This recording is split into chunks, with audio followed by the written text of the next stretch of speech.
quite a while. It's been a while. It's Africans in Diaspora Online Network. Welcome once again. So many things have been happening around the country. So it's been so.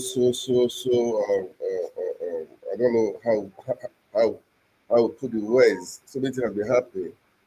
For the Adamawa supplementary elections that took place on Saturday, and so many things have been happening, man. So many things, and well, that's Nigeria for you, and we are all waiting. We're all watching and waiting. This is the diaspora are waiting. Well, anyway, um, yeah, well, the other one, elections is still the coalition right now is not going. As you can see on the left side of my on the left side of the screen, the coalition is going on. I heard the the the NEC official there in the was suspended. Just suspension. Well, I don't know. Well, let's watch and see. So many things happened. They said people were bribed and up till now. No one has been brought to book. So many things. Anyway, I just come up here to show a video of things that have been happening of the elections of Bola Tinubu, his Guinean citizenship, all the things that have been happening on social media networks, and the so-called DSS that was bribed in Adamawa, and and the illegal declaration of Binani, the woman in APC that said that they declared that she was the winner. So many things anyway, and again with Peter Obis in elections in River State, the Times reported that according to the RF released on the INEC portal, Peter Obi won the River State elections. Why that was not what INEC declared. So we'll just be playing the video for us to watch, and maybe I will come back and say a few things. All right. So right now the coalition is going on right now for Adamawa elections, and we pray for the best. And the people have been saying, actually, Sowore has been saying, why is Peter Obi silent on the Tinubu's dual citizenship claim? What do you want him to say? Is he the president of the country? If he said it now, they will say, what is his business? Now he's quiet about it.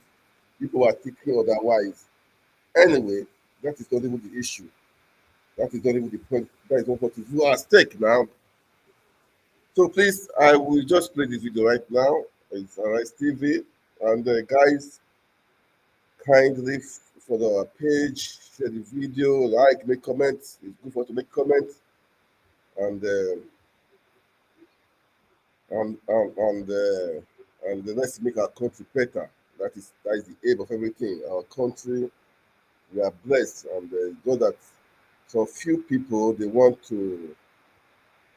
think they are the Lord, that they are above the law, and everybody should worship them. We're supposed to be. That is why I always say we should all wake up and take the country back for these people. Take the country back from these people. So that is it. So as you can hear, that is Chinese television. They are waiting for the final announcement from the INEC of the coalition of the supplementary elections in Adamawa State. Anyway, I'm going to leave it for now. Let's play the video. Let me just go straight to the video. All right, let's play the video of what I want to show today. So many dramas have been happening. Many dramas have been happening. So let's just watch and make comment, please, and like the page and follow us and make a comment. Thank you. Just watch and listen.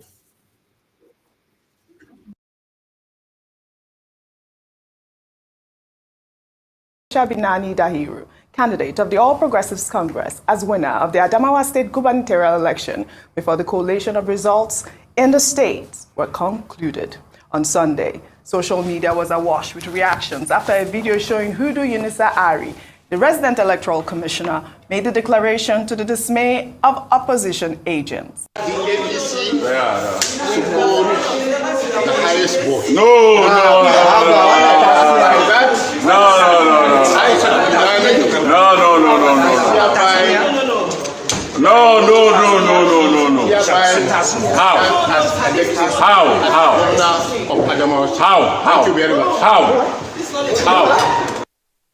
Following the announcement, the APC governorship candidate delivered an acceptance speech while crowds of supporters trooped out to congratulate the legally declared winner. Adamawa stands tall on the threshold of history. My dear Adamawa State citizens and residents, I am overwhelmed and humbled by your show of love and confidence in electing me to serve as your governor as from May 29 this year and for the next 4 years. For this, I say a very big thank you. Well, spokespersons of the All Progressives Congress, Festus Keyamo, also congratulated Binani after the declaration. Keyamo took to his official Twitter page to describe Aisha's victory as a glass-shattering watershed for Nigerian women. Well, his tweet reads, "Just woke up in the US to this wonderful news. I am screaming my head off here. This is such a glass-shattering watershed for the women of Nigeria. Huge congratulations to my sister, Senator Aishatu Dahiru Ahmed Binani. At a point in the struggle, we're speaking like a dozen times a day on the phone. Special thanks to all those who worked so hard for this. Special thanks to the good people of Adamawa State for smashing this hoodoo of gender bias. Special thanks to the APC for making this possible. Special thanks to President Muhammadu Buhari for providing such sterling leadership. Special thanks to Nigerians for your support and prayers. Now, for the women of Nigeria, please go ye forth to conquer." I mean, that would be, I can see you rolling your eyes, but it would have been a perfect speech if she actually was the winner. I mean, it really would have been amazing. But I mean, this is the issue with the spokespeople. I know you always have issues with the spokespeople, especially from the APC. But in the meanwhile, the INEC reg, Hidu Unisa Ari, is reported to have been paid huge sums of money to rig the gubernatorial election in Adamawa State. In a video that made the rounds on social media on Sunday, an alleged senior DSS official who was apprehended by some young people at City Green Hotels in Yola stated that he was told to give the rec about 2 billion naira to rig the election. Nawa. To rig the election. Nawa. Neither actually billions of naira. Nawa. How many? Let us say 2 billion. Let us say. To me kai ka a green city ne ce ba abin da kai green abali da ba ni da ya kai ka na je da tibina an ce mu zo mu arrestin shi wallahi da laji mu zo mu arrestin shi ana aka je ba an ce mu zo mu arrestin shi kafin da shi kafin da an ko okay da kai da an ko an ce mu zo mu arrestin shi kafin aka yi da an ko don an ce ya ka kudi da shi da waye ba ni ba sani ba an ce mu su wallahi ba sani ba. Well, meanwhile, a Professor Abdullahi Abdul Zuru, the present INEC Commissioner Northwest and former Vice-Chancellor of Usman Danfodio University, Sokoto, and Federal University of Technology, Mina, who was sent to Adamawa State as part of INEC's supervisory activities, was attacked by a mob who mistook him for the Adamawa State rec, Barrister Hudi Unisa Ari, for illegally returning Aisha Dahiru Binani as governor-elect. Now, just wear your trouser, wear your trouser.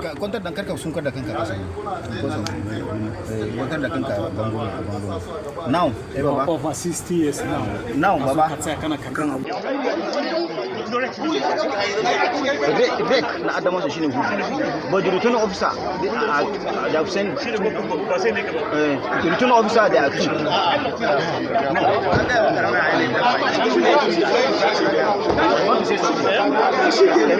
This was frustrating to watch. I mean, the first time I saw it, I was like, oh, wow, really? This man has been disgraced. But this is so unfair that this happened to this man. And why? Because INEC dropped the ball again. Well, Ayo, please, your comment. Yes, INEC dropped the ball royally in Adamawa State over the weekend, as with in other states, because there are 24 states where supplementary elections were held over the weekend. But Adamawa State is in the spotlight because of what a number of people have described as a naked dance in the marketplace, a royal show of shame, the highlight of the drama amongst dramas that have occurred in the elections this year, and INEC not being ready, as they assured Nigerians in the days leading to the elections. But speaking to Professor Zuru, yes, INEC was complicit. INEC was, not complicit, but INEC can be looked at as not producing an election that people can write home about. However, it is no justification for people to take matters into their own hands and beat up a man who then turns out to be innocent, such that they stripped him of his dignity, stripped him of his, of any sense of dignity, really. As we're speaking earlier on to Mr. Osaze Uzi, earlier on, he had talked about the fact that this is even a discouragement for people who, because this is a professor, a former VC of a university, who has been so disgraced nationally in this way and in this manner. He's been summoned to the INEC office in this morning alongside the REC who announced the illegal results. And going back to the earlier, what you had mentioned earlier on, let me speak to, because I know Doctor would speak to the illegality of what was done on Saturday. But let me speak to Mr. Festus Keyamo and Senator Binani. First of all is that Senator Binani must have known that, number one, results were not fully collated, therefore they shouldn't have called on a winner. Second of all, that the person who announced her as winner was not legally or constitutionally, there was no constitutional provision for him to announce her as winner, so illegal on all fronts. Therefore, she coming out very quickly to give an acceptance speech in itself is very suspect. And the fact that she's a serving senator of the Federal Republic of Nigeria, so she should know better. It just demonstrates the fact that politicians in Nigeria, unfortunately, are desperate for power enough to not mind the process, or whether it's legal or illegal, the fact that they just announce, and then anything you want to do, the very famous saying, go to court, is what they would just announce me and let everybody else go to court. And then I feel very sad as a woman because it puts a blight on what a number of people have said should be a process where women around Nigeria should be very jubilant about the fact that we could potentially produce the first elected female governor of a state, a northern state for that matter, in Nigeria. It rubbishes the process and it almost takes away the shine of that golden moment. And then Mr. Festus Keyamo, as an SAN, a senior advocate of Nigeria, a minister of the Federal Republic of Nigeria, a man who is learned by every sense, in every sense and by every word, coming out to celebrate and talk about an illegality in itself is one that he should probably delete his Twitter handle and not tweet for a while. It is disgraceful. Unfortunately, it is quite disgraceful, and a lot more is expected from him. Absolutely. We've seen a lot of these, actually. I mean, this is, I think it's still up there, Dr. Abati. Well, just to say this, Festus Keyamo allowed his emotions to get ahead of him. He could give the excuse that he was in the US, different time zones, because he had been cited at the spring meetings of the IMF that's what he said in World the tweet. Bank. And, maybe because of time difference, he probably did not know what was going on exactly at home. The excitement that he has shown, if the lady had actually won, it would have been properly placed. After all, there were many other persons, even during the initial election that was inconclusive, who had already started congratulating her. Yes. But Festus Keyamo, having now been fully apprised of the situation, and given his status as a legal practitioner, one would have expected that 24 hours later, he would have deleted that particular tweet. I wouldn't say his entire Twitter account, but that particular tweet. But I checked, it is still there. And that is what even makes it, really embarrassing. Now, the second issue about Mrs. Aisha Dahiru. I think Mrs. Aisha Dahiru, popularly known as Binani, owes the people of Adamawa State, and indeed the people of Nigeria, an apology for delivering an acceptance speech that may not work eventually when the entire process is concluded. Because as at the point the Collation Center said went on recess and said they would reconvene at 11. Fintri, the candidate of the People's Democratic Party, was leading with 31,496 votes in 7 out of the 10 local governments that had been declared so far. There were still 10 local government areas to be declared. And the candidate of the APC, having our own, agents, party agents at the collation center, could not have pretended that she wasn't aware that that process had not been concluded. So what do we say to all of this? There is need for investigation, thorough investigation of what happened, and allegations that money exchange hands and all of that will require investigation, thorough investigation. Now, having done the investigations, we will expect that persons should be sanctioned. The Uduari, the resident electoral commissioner who went and engaged in this act of impunity, has been told to report to the INEC headquarters in Abuja. But another report has said that he is at large. I think he should be immediately declared a wanted person if he does not show up. Because, as I have pointed out earlier on this program, there are so many infractions of the law with specific penalties prescribed in the Electoral Act under Section 120, subsection 4. And also, if we check the Criminal Code, Section 294, you are not allowed to cause a breach of the public peace. It caused a breach of public peace. Yes. And it caused damages. Absolutely. And that takes me to the professor, the national commissioner. I think INEC should learn its own lessons from here. Better protection should be provided for INEC officials on the field. The professor, Professor Zulu, he was not even at the place where the crime was committed, but he was the one that aggrieved persons saw. Very and they said, sad. Oh, this is the INEC man. And they subjected him to bodily harm. Even if it was Udu Hari, the alleged offender that was apprehended, we do not recommend jungle justice. Jungle justice is unacceptable. Nobody should be subjected to extrajudicial punishment. So that is the point there. And INEC has issued a statement to say that they're going to take up the matter and ensure that the security agencies prosecute the persons who are responsible for the assault on that former vice chancellor. However, the security agencies themselves are part of the problem. Yeah. Was it not a DSS official that you showed in that video who was being queried? Was it not the police commissioner and other policemen who were reported to have provided protection for Uduari, the man who illegally announced a result? So this is the problem. There should be a general probe. And it's not just INEC, the Inspector General of Police, the other security agencies should ensure that people who have tried to derail the process are brought to book. And finally, INEC must show good faith in ensuring that the process is concluded. Yeah. We cannot have double inconclusive election, whether in Adamawa or elsewhere.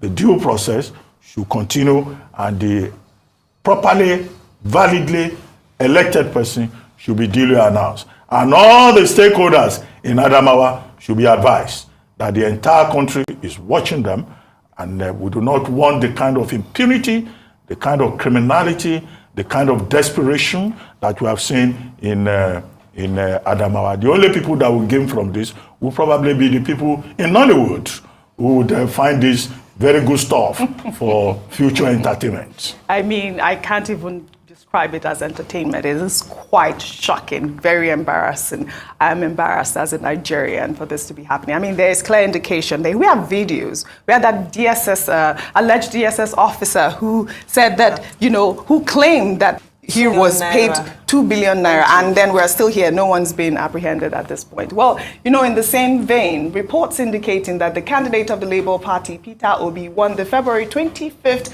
presidential election in Obiokpo, local government area of Rivers State, according to reports uploaded on the INEC results viewing portal. IREV has made the rounds on social media. Ayo, Dr. Abati, this same report, I mean, we are having the same information about INEC's, what would I even call it at this point? I don't even know what to use to describe INEC at this. Is it ineptitude? Corruption? I mean, what can we use to describe INEC at this point? There is reports of rigging in Rivers State. I mean, the numbers are huge. I don't know if you saw that report. And then we are not even hearing anything at this point from INEC. Why is Adamawa State different from Rivers State, Dr. Abati? Well, I mean, in this particular case, this report from Obiakpo local government, by the way, that's the local government area of the governor of Rivers State, and also from Degema, is the report of investigation carried out by Premium Times, a newspaper. And what Premium Times did was to just tabulate the report, compare what is reported in the INEC reporting portal, IREV, with what was announced on election day. And they pointed out discrepancies in that regard. So you give them credit for investigative journalism. However, the matter of the election has gone to the tribunal. Petitions have been filed, cross petitions have been filed. So the evidence that is available is now for the lawyers to present before the Presidential Election Petition Tribunal. But I always say it, in election matters, what is required is substantial compliance. So once INEC can prove substantial compliance, well, that's where, the fireworks will probably begin. Well, all right. We shall take our final story. Independent journalist David Hundeyin set social media buzz over the weekend after he uploaded images of a Guinean diplomatic passport bearing Bola Tinubu's details on his Twitter account. The passport also carried Tinubu's image and appears to have been issued in October 2015 with the expiration date of October 2020.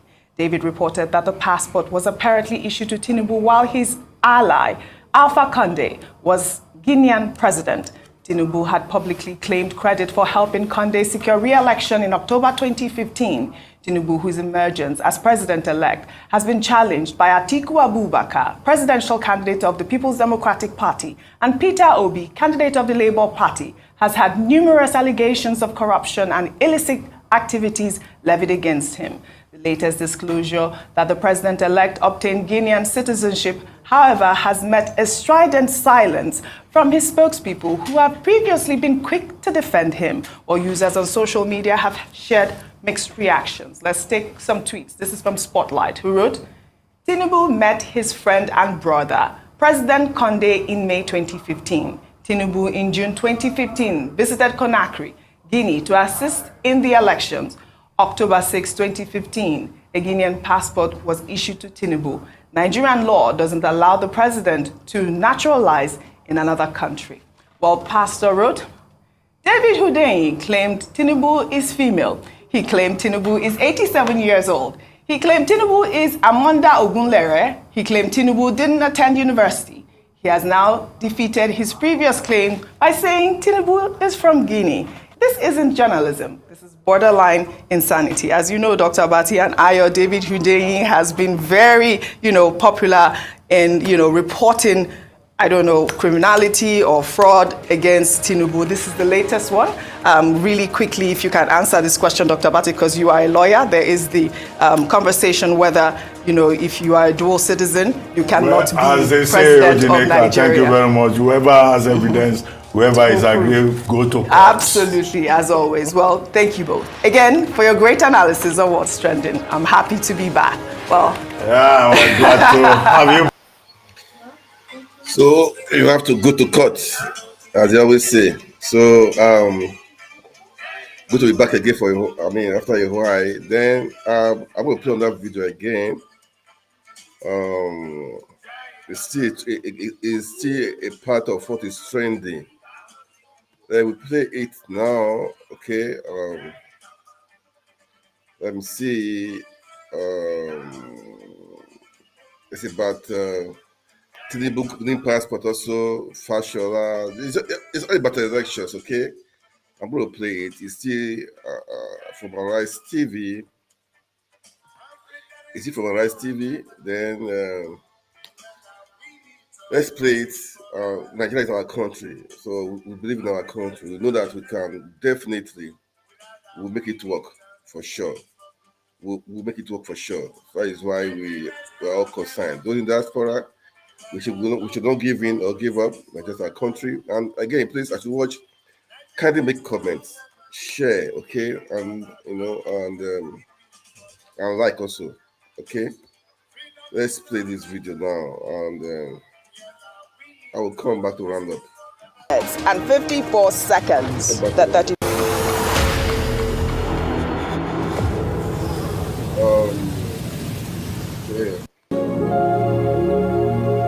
It will be almost every state of Nigeria. The youth. Daniel Oluwafeyi, founder of Irene Christian Ministry, for allegedly raping 2 of his church members. On Monday, the bishop was remanded in Kirikiri Correctional Center by Justice Ramon Oshodi of an Ikeja Sexual Offences and Domestic Violence Court. The clergyman pled not guilty, and his counsel requested bail, which was granted by the court in the sum of 20 million naira, with 2 sureties. The judge also ordered the defendant to deposit his international passport with the chief registrar of the court after prosecution argued that he was a flight risk. The pastor came into limelight after predicting during one of his sermons that Nigeria's president-elect, Bola Tinubu, will not be sworn in as president of Nigeria on May 29th, but instead will be arrested on Inauguration Day. How will this revolution start? Hear me. How will the revolution start? Somehow, the information will spill out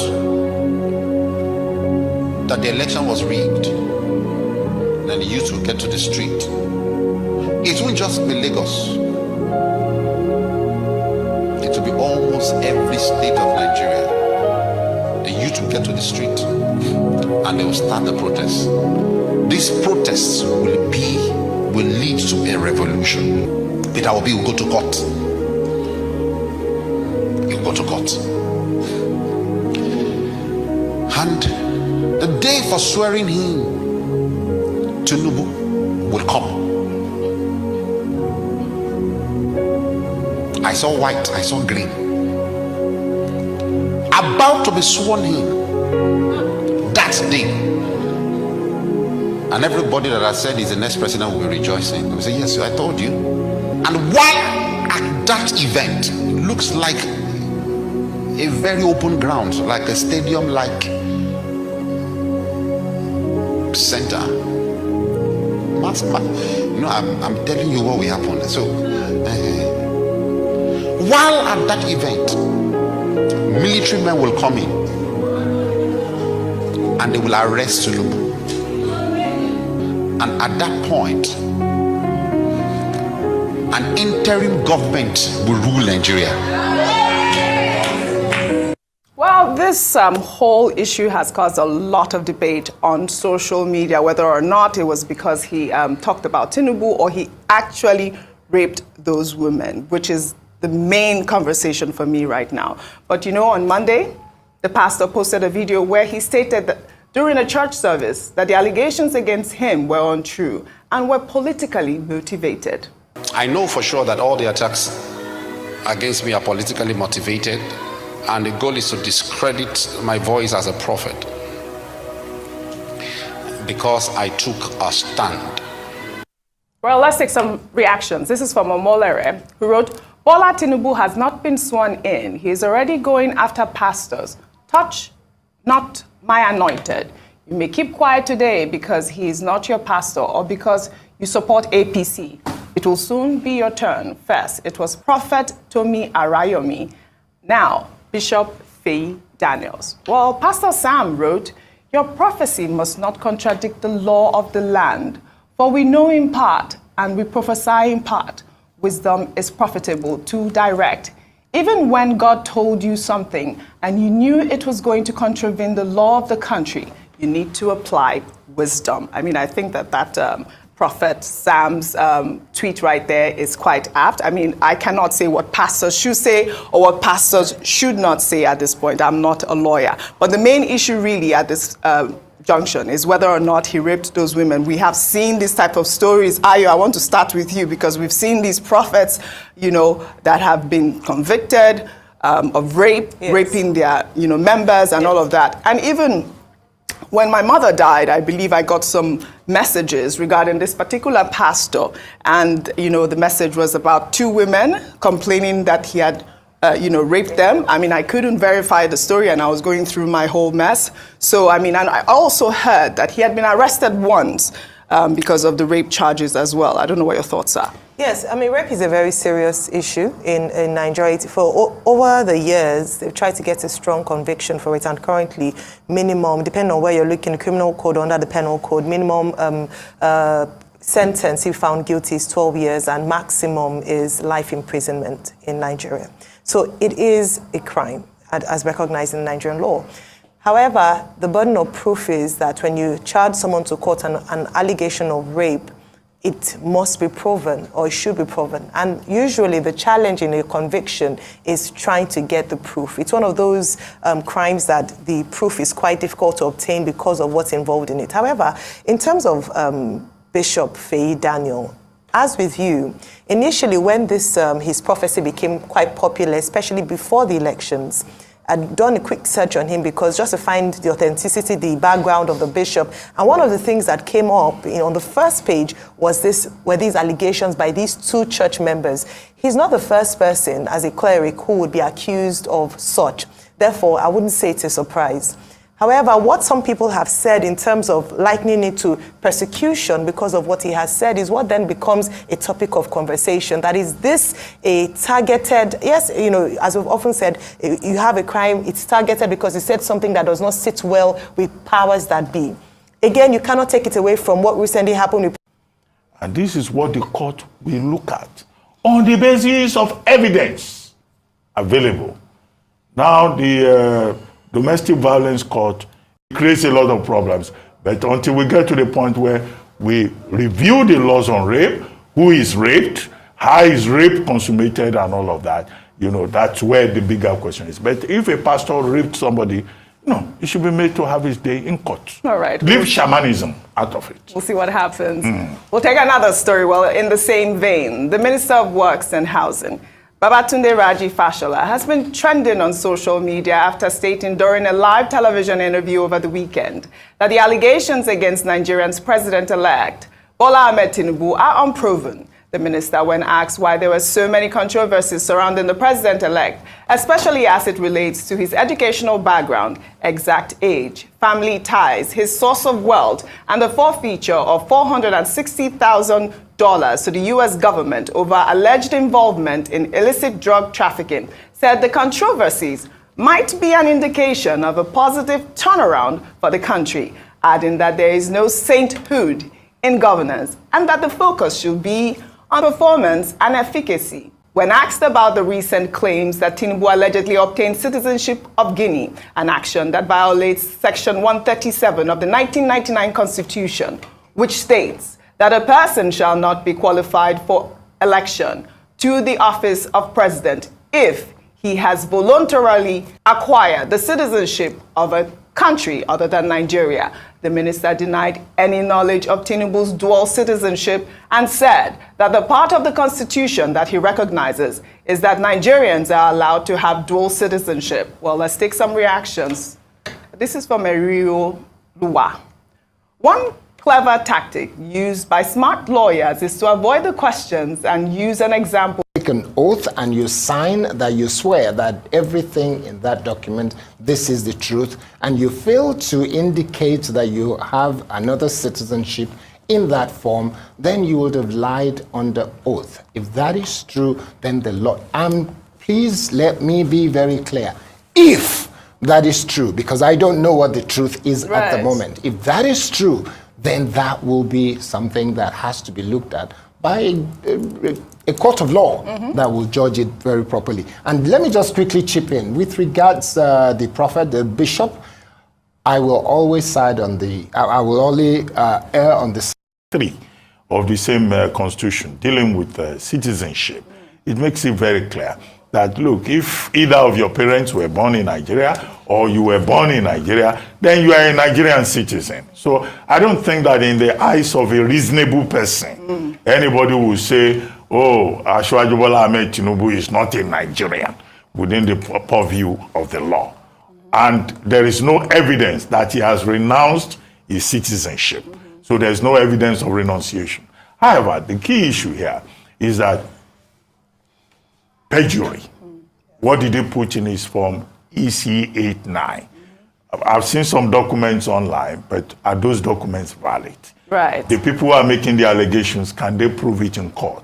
And that was why I said yesterday that, you know, whoever is aggrieved should go to court, which is the Nigerian mantra, instead of, you know, propaganda or emotionalism that we have seen around the subject. But one major point that Minister Fashola made that I think is important is that he said there are no saints in politics. Whether it's in where it was with specific reference to Nigeria, where you won't find saints anyway. Also in England, where the Prime Minister is now the subject of an investigation by the Ethics Committee. Nor will you find it in the United States. So no saints in politics. I think that's something we can reflect upon. Right. You know, but of course, naturally, you will expect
Yeah, thank you so much for watching and listening. This has been I played different videos of what's happening in Adamawa right now, which is ongoing, the calculations, and again, all the allegations of Bola Tinubu having a dual citizenship or having a diplomatic passport of Guinea, and again,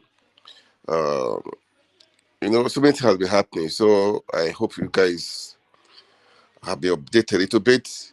Please, I will kindly follow us on our page on the subscribe to our YouTube channel, and also make comment and like and share. It's important. Thank you so much for watching. And this is Africa's Investor Network. God bless you and God bless Nigeria. All right, thank you guys. God bless you all. Ciao. Bye bye.